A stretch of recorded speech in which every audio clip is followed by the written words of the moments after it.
Hi, beautiful people. It is 6:39. I will not be with you all long, but I just want to come live, check in, and it's the day after. Thank you guys. Thank y'all for celebrating my 3-year anniversary milestone, my sobriety milestone. That really meant a lot for those of you, and you know, it is what it is. So we're done with that. We're done with that chapter of my life. What's good, Shackle King Black? I'm just gonna do a quick live stream. Then I'll be out of here. How you doing? Hey. Hey, Brown. Sniper, how are you? So I'm just going to do the stream, you guys. So it's the day after.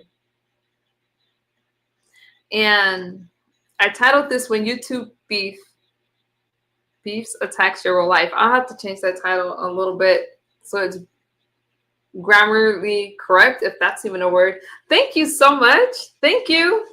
I'm excited. So I started to think, you guys, when I'm online, and I started to think I really can't watch a lot of live streams. I can't watch a lot of live streams. You know, when I was trying to do my thing and I was getting sober and I was trying to get my life together, I started to think about just unnecessary things that happen, all for the sake of commentary, all for the sake of YouTube, right? And so when I'm watching online, just randomly, I don't see how people take their online beefs off of here. I now that I'm on the other side and I'm able to look back, I'm like, wow, I got through a lot of stuff, right? A lot of you know the situation that happened with my kids when they called CPS on me, right? And I know this is a little bit different than what I usually talk about, but I'm not really doing the sobriety thing anymore. So let me just talk about some of the things that happened as I was doing the sobriety commentary. Oh, thank you. Hey, Ron. How are you? It's good to see you. I'm not going to be live with y'all long, so I'm not really going to, I'm just going to get right into my commentary and get out of here. Because some of the things that I was thinking about is like, wow, I almost didn't make it. But let me tell you, one of the biggest things, one of the most hurtful things that have happened while I was on this app is when grown people, overly grown people, thought it was cool just to call CPS on me as I was trying to better my life. And actually, when they called CPS on me, I was sober, which is why I have my kids. But I can't imagine why a grown person, and I'm not just speaking about my life because I know that it happens to a lot of other people, but when people are sitting here and they're so caught up on this YouTube thing that they want to affect somebody else, that they think it's funny to have kids removed from the household. Now, I got through all of that. But it was really hard to share with you guys. It was really hard to be thank you, vulnerable and transparent. And then I had to share that with you guys, right? I can't get so angry. I hate Pizarro. I can't get so angry with you guys that I would ever reach out to anybody in your family, that I would ever try to get your kids removed. I would attack your kids. I would try to get you out of your house or anything like that because it's just not that serious to me. And I remember the days. Well, I wish it would go back to, if you're going to roast and gag online, and there's no judgment here, right? Why can't we keep it online? Are those people what's good, Octavius? Hold on, let me grab into my chat. Are those people any happier now? Is the person that called CPS on me any happier in his life? Did it benefit him? Are the people that reached out to my family, reached out to my kids, are they any happier in life? I just don't understand it. I think that mental illness is real. Hey, Miss Parker. Hang on, y'all. Let me jump into my chat real fast. So yeah, I did. Oh yeah. Hey, Miss Parker.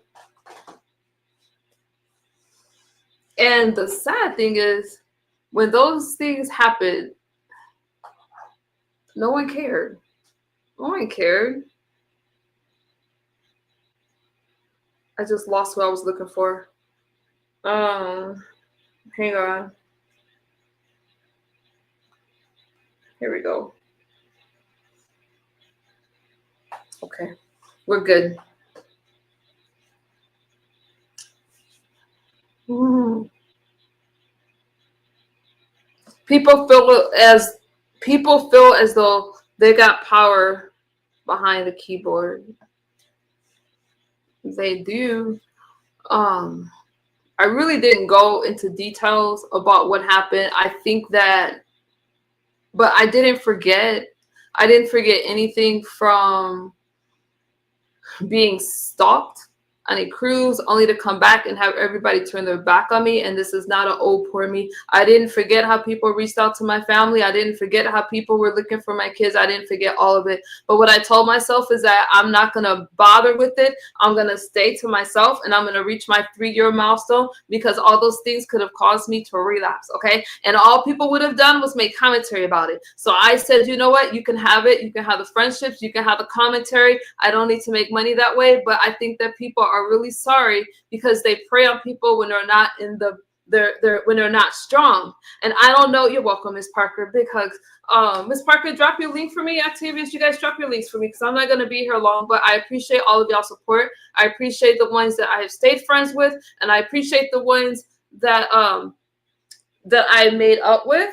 And some people will never break bread again. Will never break bread if you have ever harmed my family, because you people online, it's like I'm watching the people that was applauding these things happening. I remember I was in a relationship. I had people applauding when a relationship fell apart for whatever reason, blah, blah, blah. And at that same time that happened is when I was dealing with CPS. And I felt like a lot of people was trying to break me. So yeah, I'm going to call a few people out sometimes, but I'm not going to call them out by name. You know why? Because I just nothing them today. I nothing them. As I'm watching and I'm listening to some of y'all commentary, I can't drop down in y'all chats because, thank you, Miss Parker. You guys subscribe to Miss Parker, who comes through with the commentary every day. This isn't a blame thing, but what I'm trying to say is that as we're caught up online in these games online, we don't really think about how it will affect somebody else's life. And a lot of people don't care because all they care about is a click and a view. Well, you can have those clicks and views because I can't see that happening. And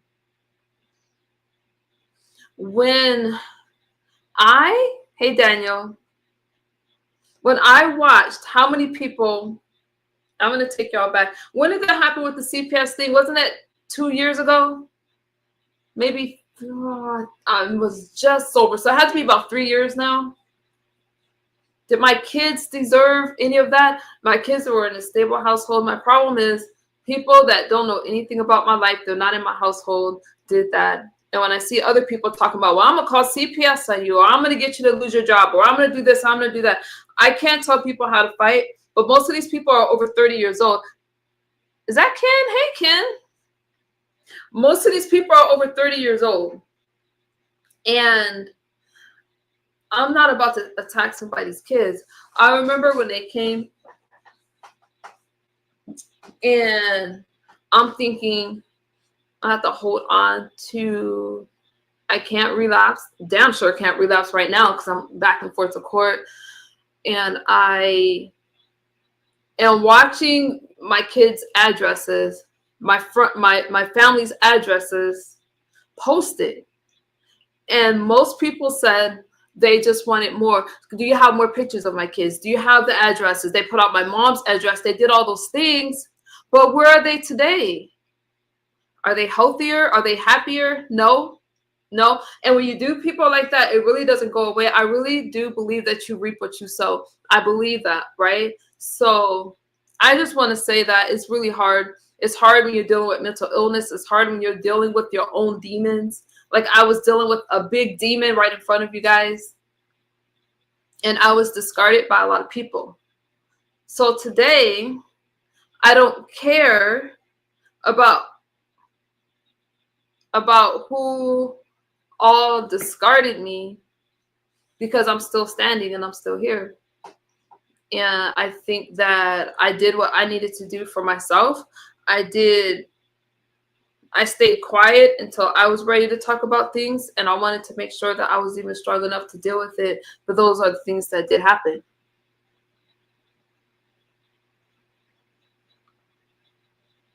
Hey, Chef. Ken remembers. I'm not making any of that up. How did we? I'm still your friend, Ken. Did someone say something? No, Pizarro, not really. But I think my thing was I held a lot of stuff in. I held a lot of stuff in because, number one, I had everyone on my back. And really, it's not even how did we get into this, because I'm not looking for anything. I'm simply telling my story. And the reason why I'm bringing this up now, if you guys must know, is because I'm using myself as an example. But I already got through that years ago. But as I'm watching, just in the clouds, kind of scrolling through YouTube, and I hear people talking about, oh, you know, I want this person to get kicked out of their housing, or I want this person to lose their kids, or this person isn't a good mom. My thing is, you can't say who's a good mom.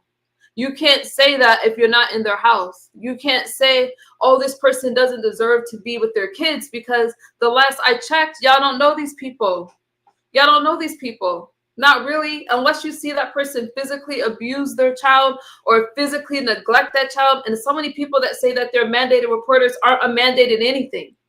They're not social workers or doctors or teachers. They're just YouTubers. Oh, thank you, Miss Parker. Thank you so much for the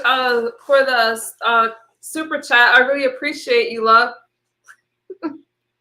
Hey, hey, Pretty Black. Do you understand where I'm coming from? So it's like I'm looking at all the things that I went through. I'm on the other side of it. But when I see other people go through or potentially go through some of the things that I went through, yeah, I'm going to speak out about it, because I don't like to see people hurt. I don't like to see people lose their jobs over social media. We should be able to come on here, give our commentary, and move on. That's it. And if you think I forgot about anything, I didn't. That's all I'm saying. I'm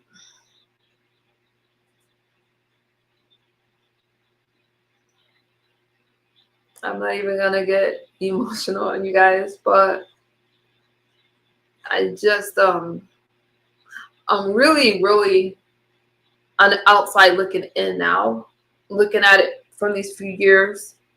And there's really no words for the things I've been through on here. I take accountability for sharing that part of my life that I had an addiction, but the way that it has affected my life, which is why I'm not diving into that commentary anymore. I'm like, I gave y'all so much. But when somebody comes here and they're sharing something with you, they're giving you something, you don't attack them for that. You don't make them feel like they're nothing, to the point where you want to reach out and touch them in real life, to the point where you want to destroy their family. Because let me tell you something, all the people, most of the people that was attacking me struggled with their own demons and their own addictions. And I'm standing here trying to understand, and I'm being understanding, knowing that people that are attacking me have mental illness problems of their own. They have addiction problems of their own. Like yesterday, right? I'm dealing with something. I'm minding my business. A certain person that was questioning my sobriety time, that I don't need to mention that person's name, it's not important. I'm looking at that person that made a big deal about talking about me on a panel, has their own addiction problems. That's all I'm saying. I got through it, though. I got through it. And there is no going back. But I'm looking at that person, no teeth, nothing. Because they struggle with their own addiction issues. And there is nothing worse. If you're going to judge somebody, you better make sure that you don't have those same issues. Hey, Indian. Make sure you don't have those same problems as the one that you're trying to put down. And I'm really proud today that I got through it. But all of these people, 40, 50 years old, whatever, that think that it's cool for people to lose their marriages and their life all because of YouTube and a click and a view, I really don't understand how we got to this place. And as I was in the thick of it, I was just praying that I could make it to another day, that I could just keep standing, keep going, keep going. Who? I'll tell you who, but that person isn't worth it. That person isn't worth it, because then, you know, he'll be crying, he'll be shimmying around, you know. Y'all know who it is, but I'm not gonna say his name. But if y'all really want to know, you know, you just jump on my link and I'll put it in the back chat. So it's just a lot. He doesn't have teeth. Well, he has them now because he bought them, but he came on my panel and it was in a he came on my panel and his teeth were in a jar. He rattled them. So I didn't understand how he was coming for me, because I got my teeth. Okay. So that's just what it is, y'all. I'm gonna go to dance, you guys. That was on my mind. I'm gonna go to dance. I've been taking these hip hop classes, having fun, doing just having fun. And I'm trying to make y'all a video, but I know you're gonna troll me anyway. I love y'all, and I'll see y'all on the YouTube streets. Thank y'all for hanging out with me. I know this was a quick live. I wanted to get that off my chest. Feel free to leave me a comment under my video if you want me to expand on some of the things that I was talking about. If you want me to go back and talk about some of those experiences, I will. See y'all later. Thanks for hanging out. Bye-bye.